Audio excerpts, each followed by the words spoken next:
राधे राधे भक्तों। आज शरद पूर्णिमा के अवसर पर आप सभी को हार्दिक बधाई। शरद पूर्णिमा शनि मास की पूर्णिमा को कहा जाता है। पुराणों के अनुसार देवी लक्ष्मी इसी पूर्णिमा तिथि को समुद्र मंथन में उत्पन्न हुई थी। इसलिए शरद पूर्णिमा की रात को हिंदू धर्म में बहुत ही महत्व है। इस रात में चंद्रमा अपनी 16 कलाओं से पूर्ण होकर आकाश से अमृत वर्षा करता है और वैभव की देवी लक्ष्मी को अपने पति श्री हरि के साथ पृथ्वी लोक पर भ्रमण करने आती हैं। लक्ष्मी विष्णु के स्वागत में हम लोगों को पूजा की और सारी विधि से पूजा पाठ करना चाहिए। हम लोगों को पूर्णिमा के व्रत का सनातन धर्म में क्या महत्व है ये जरूर जानना चाहिए। हर महीने में पड़ने वाली पूर्णिमा तिथि पर व्रत करने से भगवान विष्णु और माँ लक्ष्मी की विशेष कृपा प्राप्त होती है। माँ लक्ष्मी और श्री हरि की इस कृपा को प्राप्त करने के लिए एक साहूकार की दो बेटियां हर पूर्णिमा को व्रत किया करती थीं। इन दोनों बेटियों में बड़ी बेटी पूर्णिमा का व्रत पूरे विधि विधान से और पूरा व्रत करती थी और छोटी बेटी तो करती थी लेकिन नियमों का आडंबर मानकर उनकी अनदेखी किया करती थी। विवाह योग होने पर साहूकार ने अपनी दोनों बेटियों का विवाह कर दिया। बड़ी बेटी के घर समय पर स्वस्थ संतान का जन्म हुआ। संतान का जन्म छोटी बेटी के घर भी हुआ। उसी संतान पैदा होते ही दम तोड़ देती थी।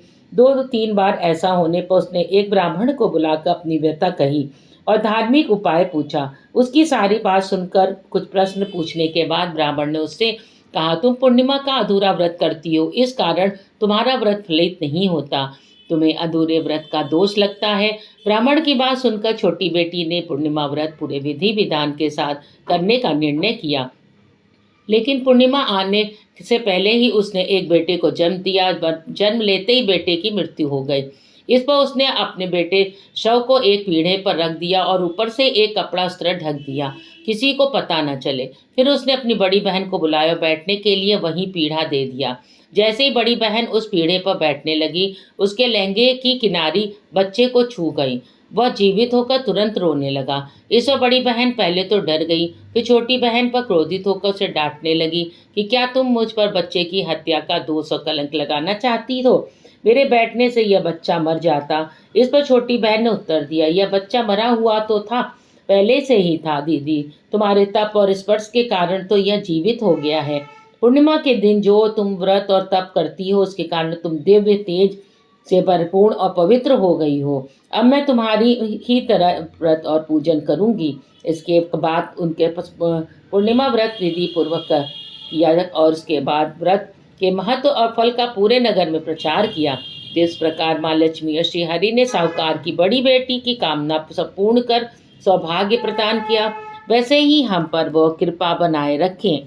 शरद पूर्णिमा के दिन हमको सुबह स्नान के बाद घर के मंदिर की सफाई करके और माता लक्ष्मी और श्री हरि की पूजा करनी चाहिए और गाय के से दूध और चावल की खीर बनाकर रख लें। लक्ष्मी माता और भगवान विष्णु की पूजा करने के लिए लाल कपड़ा पीला कपड़ा चौकी पर बिछाकर माता लक्ष्मी और भगवान विष्णु की प्रतिमा स्थापित करें और तांबे या मिट्टी के कलश पर वस्त्र से ढकी हुई लक्ष्मी जी की स्वर्णमयी मूर्ति की स्थापना कर सकते हैं।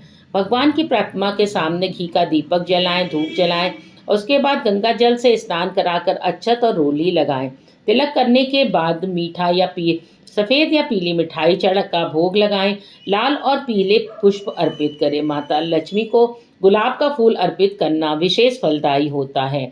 शाम के समय चंद्रमा निकलने पर आपको घी के दिए जलाने चाहिए। इसके बाद खीर को कई छोटे बर्तनों में भरकर छलनी से ढककर चंद्रमा की रोशनी में रख दे और फिर पूरी रात 3 बजे तक क्या रखना चाहिए और जागते हुए विष्णु सहस्त्र नाम का जाप करें और श्री सूक्त का पाठ करें। भगवान श्री कृष्ण की महिमा कहें और श्री कृष्ण मधुराष्टकम का पाठ भी करना चाहिए और जो भी हमसे पूजा पाठ हो सके वो करना चाहिए और गणपति भगवान की आरती अवश्य करनी चाहिए।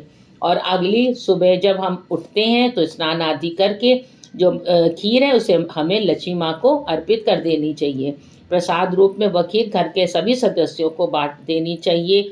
इस प्रकार जगत पालक और ऐश्वर्य प्रदानी की पूजा करके हमें मनवांछित कार्य पूरे करने चाहिए। और अगर हम खीर खाते हैं तो हमारी लंबी आयु होती है। परिवार में हर किसी की आयु बहुत लंबी होती है, कहते हैं अमर हो जाते हैं। तो ये खीर जरूर हम लोगों को खानी चाहिए। साथ ही हर तरह से कर्ज़ से हम लोगों को मुक्ति मिल जाती है। श्री हरि की कृपा से हम सभी के जो भी बिगड़े हुए काम हैं, वो सारे काम बन जाते हैं। तो अगर आपने हमारे चैनल को लाइक और सब्सक्राइब नहीं किया है, तो कर दें। ऐसी ही पौराणिक कथाओं के लिए धन्यवाद।